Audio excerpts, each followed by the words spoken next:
troisième épisode sur 5 avec Gwendoline, professeure de mathématiques, spécialiste des enfants souffrant de troubles 10 et des enfants HPI.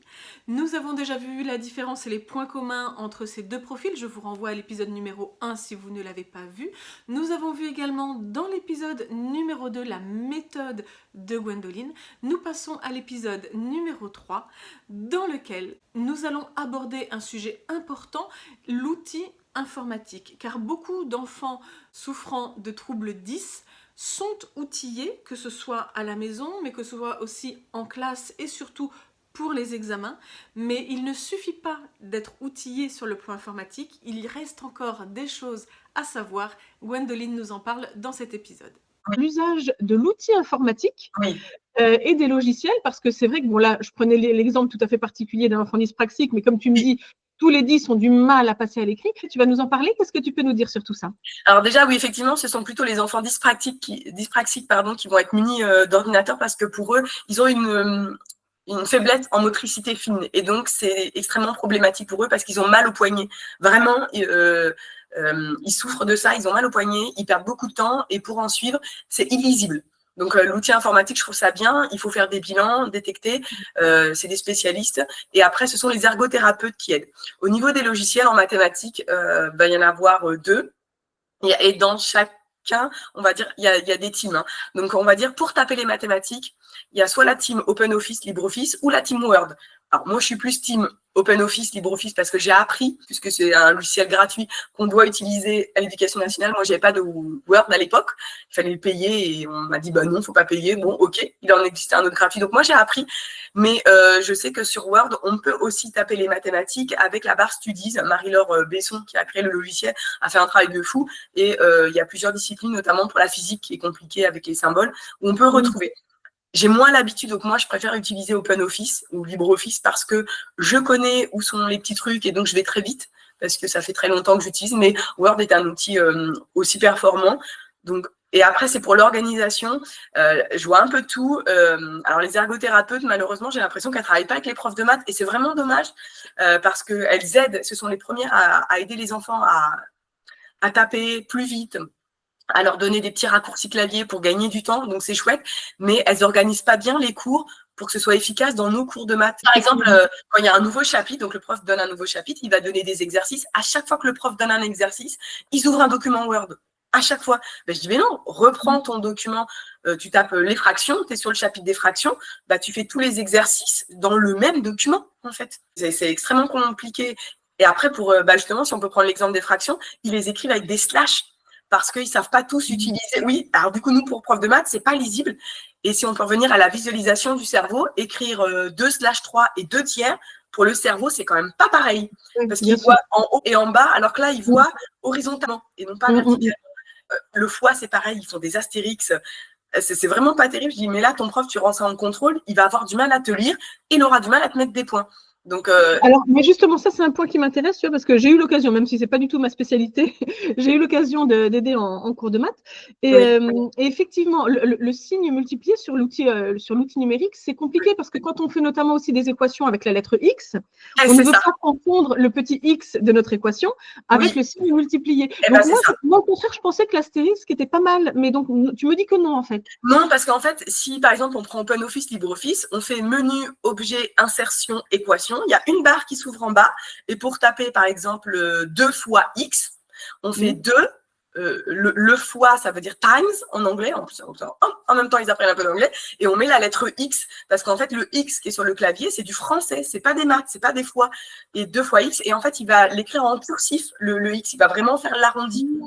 D'accord. Alors, est-ce que tu peux redonner, je pense que ça pour les parents, ça peut être super intéressant, là, juste cette petite astuce que tu viens de nous donner. Menu, insertion, objet, formule.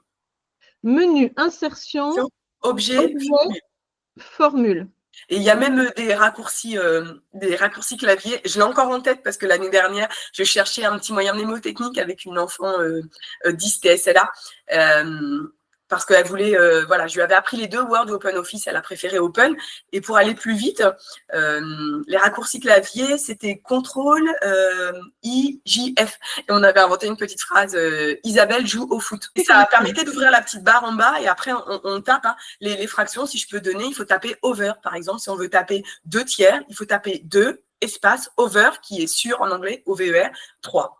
Mais après, il y a une petite fenêtre qui s'ouvre avec tous les éléments. Il suffit de cliquer sur la fraction, cliquer sur la puissance, cliquer sur le fois, cliquer sur le plus, cliquer sur le moins. Parce que le moins, c'est pareil, c'est important à partir de la 5e.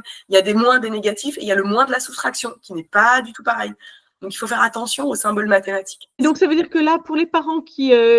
voilà, le diagnostic a été posé, l'enfant a droit à l'outil informatique. Bon, c'est surtout important quand il y a droit dans le sein de l'établissement scolaire pour notamment ensuite les examens, hein, mais déjà pour suivre les cours aussi. Donc, toi, ce que tu encourages les parents à faire, si j'ai bien compris, dis-moi si je me trompe, c'est que de vérifier que l'enfant maîtrise suffisamment bien l'outil. Il ne suffit pas de se dire c'est bon, il a l'outil. Il faut quand même aller vérifier qu'il le maîtrise suffisamment bien pour être en mesure d'écrire rapidement et facilement. Et ne pas aider à prendre soit des petites formations ou de se faire aider. Ou bientôt, 2025, c'est l'objectif de publier ces genres de conseils aussi sur ma chaîne YouTube. Je l'ai déjà publié sur ma page, mais les vidéos se perdent et c'est long à retrouver dans le fil de l'actualité.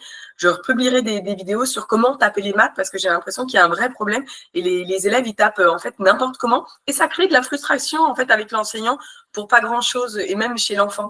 Et tous les conseils que j'ai donnés tout à l'heure, d'ailleurs, pour structurer un exercice, les élèves dyspraxiques, ils les utilisent pas non plus. Je leur dis, mais non, tu dois quand même écrire tous les calculs, détailler, écrire ta formule, écrire ta phrase-réponse. Ce n'est pas parce que tu es sur ordinateur que tu es dispensé de toutes ces étapes-là aussi. Attention. Et ça, c'est vraiment important, effectivement, parce que selon les enfants, bon, il y en a qui voient l'outil, qui les sauve, et c'est une bouffée d'oxygène pour eux. Et puis d'autres, notamment au tout début, quand il y a tout juste le diagnostic et qu'il commence juste à être outillé, qui peuvent être au contraire gênés d'utiliser quelque chose qui n'est pas comme les autres. Donc, je pense que c'est aussi important de lui rappeler que il doit effectivement faire comme tout le monde, en fait. Il n'y a pas de souci. Il est concerné par la même méthodologie, il est concerné par les mêmes étapes, et on attend de lui la même chose. La même chose. Voilà, c'est juste que lui, il rendra son travail à son professeur sur clé USB, par exemple, avec un PDF.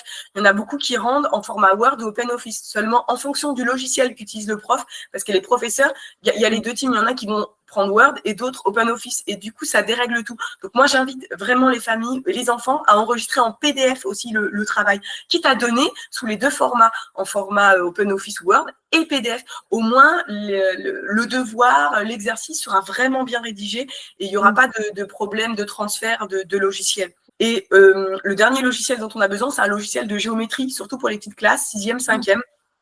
Là encore, il y a deux teams. Il y a la team GeoGebra. Alors moi, je suis team GeoGebra parce que j'ai appris depuis, pareil, mes 18 ans à utiliser GeoGebra. Dans mes études, il fallait que je présente lors de mon CAPES aussi un exercice avec l'outil informatique. Donc, on a utilisé GeoGebra. Puis après, en classe, c'était GeoGebra. Il fallait le faire apprendre aux élèves. Donc moi, je maîtrise très bien GeoGebra. Je crée même des exerciceurs sur GeoGebra. Donc voilà. Après, pour les élèves dyspraxiques, j'entends les élèves ou les enseignants qui disent « mais c'est pas pratique parce que l'enfant, il clique n'importe où et du coup, ça fait plein de points ». Alors oui, c'est vrai, il faut savoir que dans GeoGebra, il y a une petite barre en bas pour saisir et l'élève peut taper au clavier point A avec les coordonnées. GeoGebra, il n'est pas implicite parce qu'il demande une maîtrise des mathématiques. Parce qu'il n'y a pas le compas, enfin il dit mais c'est compliqué, il n'y a pas le rapporteur sur GeoGebra, à part dans GeoGebra Note, mais GeoGebra Note fonctionne qu'avec une connexion Internet, donc il faut un partage de connexion ou la Wi-Fi au collège. Et on ne l'a pas tous. Mais si on veut utiliser le compas, il faut vraiment se dire un compas, ça sert à quoi en maths? Tracer un cercle. Et bien GeoGebra a l'outil cercle. Voilà, le compas, il a deux jambes, une jambe pour le centre et on va dire une deuxième jambe pour le rayon. Eh bien, GeoGebra demande le centre et le rayon. Donc, ça demande une maîtrise des mathématiques que les élèves et les parents n'ont pas forcément. C'est pour ça que GeoGebra, il est autant décrié. Il existe le deuxième, que je connais très peu, mais voilà, ça fait quelques fois que j'en entends parler. C'est un prof de maths qui l'a développé. Il est libre de droit, contrairement à GeoGebra. GeoGebra est libre, mais il n'est pas libre de droit. Si on veut vendre des choses, il faut demander une autorisation. Donc, l'autre logiciel, c'est MathGraph 32. Je le connais moins. En 2025, c'est l'objectif avec Word d'apprendre ces deux nouveaux aussi logiciels que je pourrais maîtriser. Comme ça, je pourrais faire une comparaison entre les deux. Selon le créateur, il est mieux que GeoGebra, donc je veux bien. Je n'ai pas d'avis, donc je ne sais pas. Je me permettrai donc pas d'en parler. Mais il faut savoir qu'il existe MathGraph 32 qui est aussi pas mal visiblement. Et surtout, quand on construit une figure, on fait une capture d'écran de sa figure et on la met dans son document Word ou OpenOffice et après qu'on enregistre en PDF. Voilà. Donc, un traitement de texte, donc soit OpenOffice, LibreOffice, soit Word, en géométrie, donc GeoGebra ou MathGraph 32, dans tous les cas, que ce soit avec le traitement de texte de départ ou avec la géométrie, il faut à un moment donné, idéalement, passer ensuite sur PDF de façon à ce que ce soit figé. Ça veut dire, voilà, aux parents, petit disclaimer, attention, l'outil informatique ne fait pas tout. Il s'agit aussi de prendre le temps de le maîtriser. Et ben, du coup, ça va peut-être nous permettre de parler d'un 4e point.